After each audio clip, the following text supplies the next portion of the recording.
Caroline Dowd-Higgins. Thank you for listening to Your Working Life, my podcast series featuring thought leaders in the career and personal growth arena.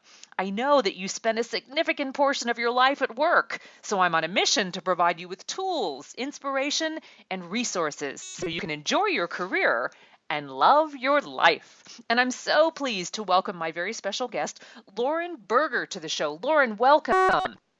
Thank you for having me. I'm so glad that you're here today, and you are known as the Intern Queen, and I'm really eager to learn more about you, Lauren, and talk about your wonderful new book, but I want to tell our audience a little bit about you before we dive into a juicy conversation. Lauren Berger is the CEO and founder of internqueen.com, which is a free internship destination for young people, and it attracts hundreds and thousands of ambitious young professionals to the site every month. And Lauren is arguably the nation's most in-demand career and internship expert, and she literally speaks to thousands of students and recent grads every year, empowering them to follow their dreams. And she's got a brand new book out that just came out last month called Welcome to the Real World: Finding Your Place, Perfecting Your Work, and Turning Your Job into Your Dream Career. So Lauren, welcome. Thank you for being with us today. Thank you for having me. So I'd love to hear the story. I want to know the genesis. How did you become the Intern Queen? Sure. So I had 15 internships when I was in college. Wow. Which is a little excessive. No one needs to have 15 internships, but I went to a very large university. I graduated from the University of Central Florida in Orlando. And these internships were really where I learned how to be a professional. And with every internship, I learned so much about who I was and who I wanted to be. And I just wanted to continue to be challenged. So I kept doing more and more internships. But what I noticed by doing these internships was that there was really a lack of resources for other young people who wanted to intern. So I decided that maybe I could fill that void by starting my own internship business and providing resources and really a voice behind the internship and career space for young people. I love that. And I think it's wonderful too, because delivering that message as a young professional, you resonate, you have clout, you have relatability. And I think that's so important. I work in higher education myself, and I know that population, our millennial population, is the succession plan, and they're so eager to learn, and you have such great resources to share. So you've really turned this into your full-time business. So you've monetized this in such a beautiful way. And Welcome to the Real World is your second book. Tell us about the inspiration for this book. Sure. So like you said, I've been running the formal business name is Intern Queen Inc. Internqueen.com is our major hub. And I started running this business full-time in 2009. In 2012, my first book came out called All Work, No Pay, and it was all about how to find an internship and make the most of it. And just a week or so ago, my second book, Welcome to the Real World, came out, and the inspiration for it was really the fact that when I had my first job after college, which was at a very large talent agency in Los Angeles, California, I didn't know what hit me. And yes, I'd had all these internships and I was supposed to be so prepared, but there were so many things that no one told me. No one told me what it was going to be like to have a crazy job and how it was going to affect me personally and professionally. And so I wrote this book as sort of the go-to for young people because I want them to understand that they can be successful in that first, second, or third job. You just need the proper tools. I think that's great. And I really appreciate the way you phrase this, right? It's about tools. So you're empowering people with these lifelong skills. And I agree with you. Some of this stuff just slips through the cracks and you're expected to learn it on the streets, as it were. So you're giving great resources so people can have that competitive edge. And, you do these very strategic things in the book. I had a great opportunity to read the galley copy before it was officially published. So I've been eagerly awaiting the launch, and I'm so glad you're official now and it's ready for purchase. But you talk about the personal rules for success. Can you walk us through some of those? Yes, absolutely. So, when I was thinking about how to start the book, I really sat down and said, what have I done today that makes me successful? What are the pillars that I follow on a day to day? And, that's something that you don't really know until you sit down and you think about it. Right. So I really thought of, again, my sort of pillars to success. And I came up with a few different things just to walk you through a couple of them. I think number one is confidence. I am not afraid to tell people that I am the intern queen. And that's a weird thing to say. I mean, It is a weird thing to say, but it's a fabulous.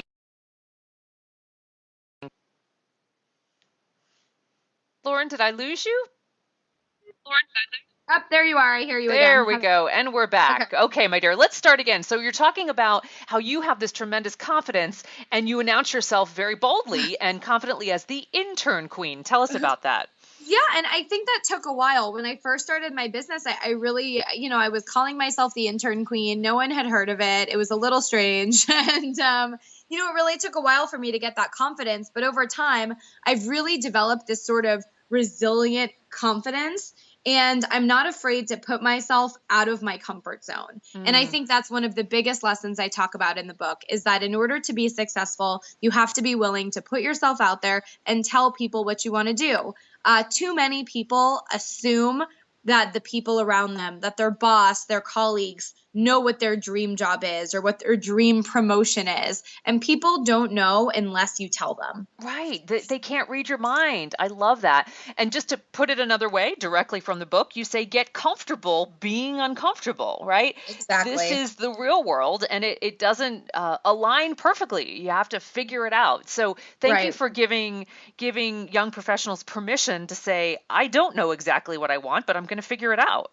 Right, absolutely. And another one that I talk about that's really important is rejection. Yeah. And I say in the book, learn to love rejection, seriously.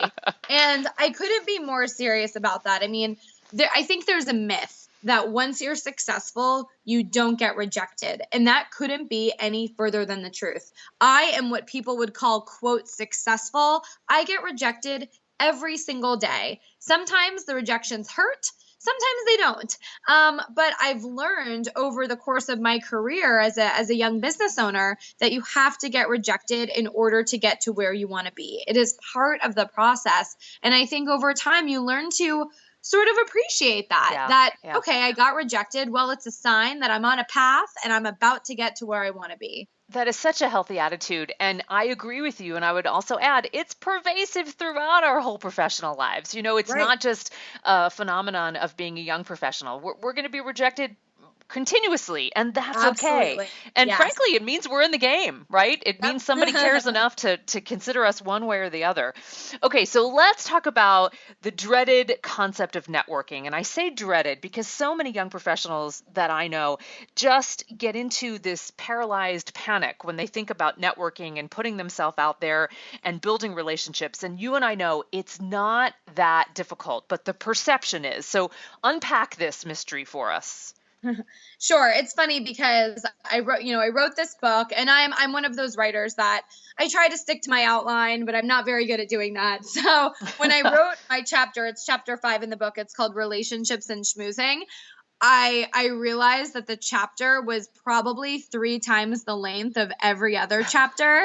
And at first I was a little worried about that, but then it makes sense. Networking is one of the most important parts of the workplace. So I feel like it makes sense that is, hands down the biggest part of my book.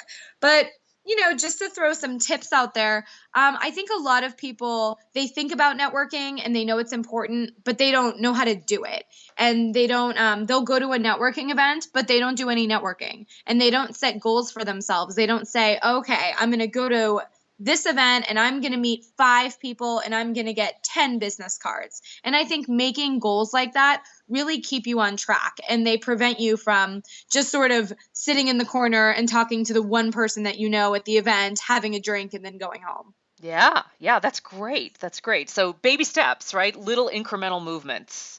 Baby steps. And another thing is a lot of people focus on networking either inside of their company or externally outside of their company. And it's really important to put an equal amount of effort into both. At my first job, looking back, I did not do a good job networking internally. Maybe the first couple of weeks, I had the mentality of, oh, I'm going to meet everybody. But Right. then that sort of faded as I became more comfortable in my position. So it's a matter of continuously thinking to yourself, who else do I need to meet in my office? Who else needs to know or should know who I am? Who do I want to get to know?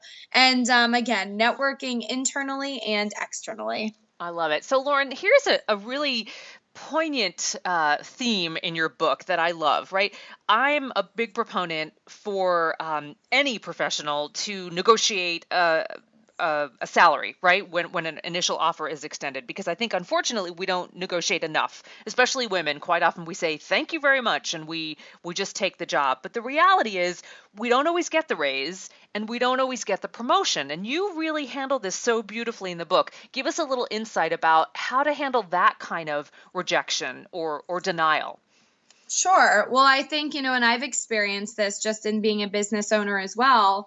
An employee wants a raise, and maybe as the employer, you're going to give them the raise, or maybe you're not going to give them the raise, or maybe you're going to give them a partial version of the Right, raise. right. Um, and I think as the employer, and I've seen this now from both perspectives, you say what your decision is, and then it's sort of up to the employee to handle that decision. And I think young people just need to go into that situation aware that there could be three different turnouts, and they should have a plan on how they're going to conduct themselves once the final decision is made.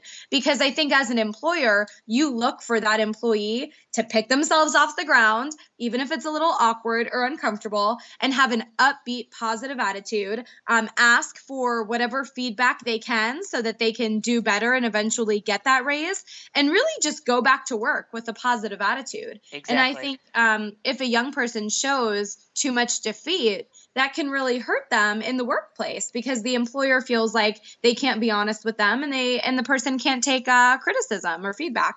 I think that's so beautifully put. I'm just going to re-articulate, don't show defeat, right? You've got to have your game Yeah. face on. You've got to pick yourself up. You've got to be resilient. And that's a wonderful lesson for all of us, no matter where we are on the age sphere. So, this elusive concept of work-life balance, and what I love about millennials is as a generation, I think millennials are valuing work-life integration out loud. And they're saying, look, this is really important to me.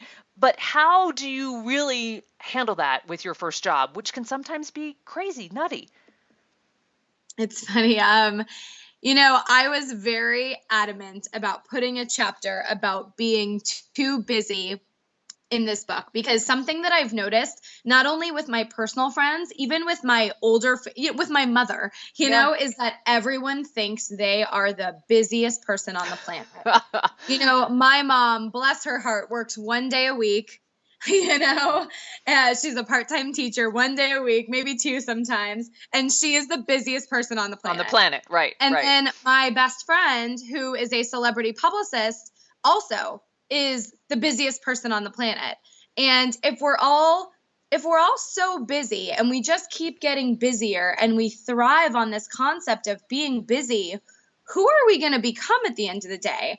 I worry that we're all going to become these like lifeless creatures who literally feed off of our emails. And Yeah. so it really is a serious question of when does it stop? And I really do try to provide some great work-life balance tips in this book. One of the ones I'll share is you have to distinguish between what is urgent and what is important. We all have a never-ending to-do list. My mom has one. My busy best friends, they have their list. I have my list. We have to just kind of come to the understanding that there's always going to be more work to do, but we have to take control. We have to press the brakes, and we have to determine what's urgent versus what is important, or else we will never have time to live and to just be ourselves. I love that. And I think it's incredibly important to know that it's okay to prioritize ourselves, right? And I'm all about work ethic and working hard and having skin in the game. And I know you are too. But if we don't consider ourselves, we get lost. You're right. And we end up feeding off the email. That's a tweet. You know, Yeah, it it's is. so true. It's so true. I love it. So it's about being productive and not just being busy. Right, Nicely put. working smarter and more efficiently, I think really needs to be the topic in workplaces all over America. Absolutely. So, Lauren, you did this so beautifully in the book. You talked about how do you handle messing up, right? Because we're human and we make mistakes, and young professionals are particularly vulnerable because they're just trying to figure it all out. So, whether it's a boss that gets a little nutty, or maybe you burned a bridge, or you sent an email to the wrong person. I mean, all these human mistakes and how to handle that. Speak to that a little bit. Sure. I just as a as a young person going through my first, my second job, and all of my friends are going through their first, second, third, even fourth jobs now. You always hear about mess ups. Everyone loves to share their mess up stories at work. And so I tried to take a few of the most common stories that I'd heard, change them around a little bit so that I wasn't calling my friends out on their workplace mistakes.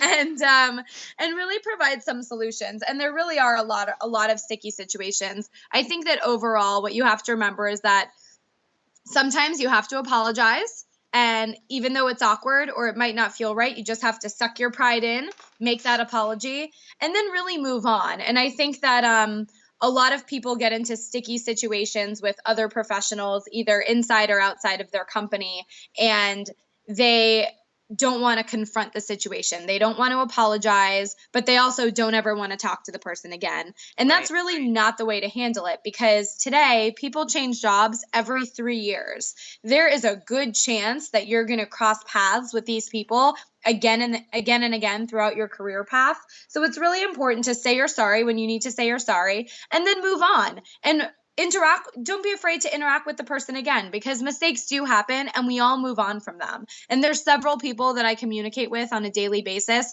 where we've had awkward situations in the past, but I've apologized when I needed to apologize. And I've specifically gone to them for things in the future because I want them to see that I can bring value and that I don't always make mistakes. Yeah. So that would be, some of the information I'll share. Well done. And I really appreciate the power of the apology. It's a beautiful tool, and it's something that we should take seriously and use wisely.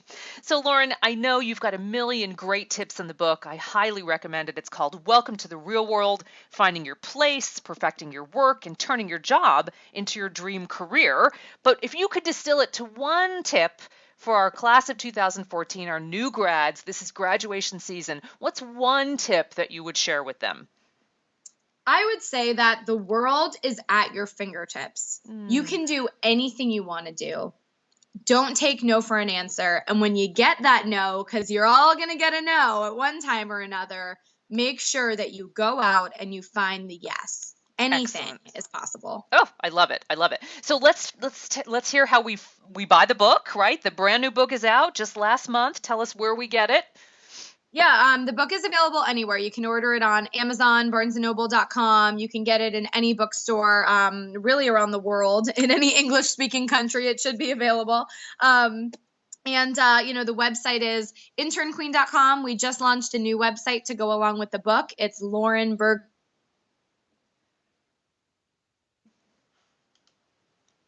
Lauren, I lost you again for a second. Are you there?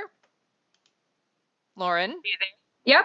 Sorry, Okay, my cut dear, off. we cut out for a second, so we're just gonna, I'll edit this, right? So let's go back, and I want you to tell me where you can buy the book, and then actually I think we got that. So just back up enough to tell us about the websites, because we didn't Sure. hear that. That's okay. Let's start again. So Lauren, tell me, how can we follow you online? Great. So follow me on Twitter at Intern Queen. Our internship platform is internqueen.com. And the new site we launched to go along with the book and our new career advice is laurenbergerinc.com. Wonderful. And you are an avid social media enthusiast, so we can follow you on Facebook, Twitter. I see you on LinkedIn, Everywhere. Pinterest, Google, Instagram, you name it, which I love. Again, Yeah. you're there, you're accessible, and you always have savvy and implementable wisdom that is especially poignant for millennials. So, Lauren, any last words of wisdom that you want to share with our audience? No, I think, it's always go out and take over the world. There you go. There you go. Lauren Berger, what a pleasure to have you on. I thank you so much for sharing your time and expertise. Thank you so much. And best wishes with the new book. Thank you. And I want to thank you for tuning into Your Working Life, where my goal is to help you design your career destiny so it doesn't happen by default. True career and life satisfaction is possible, and it's time to embrace what you love doing so you can do more of it. I'm Caroline Dowd-Higgins. Take good care.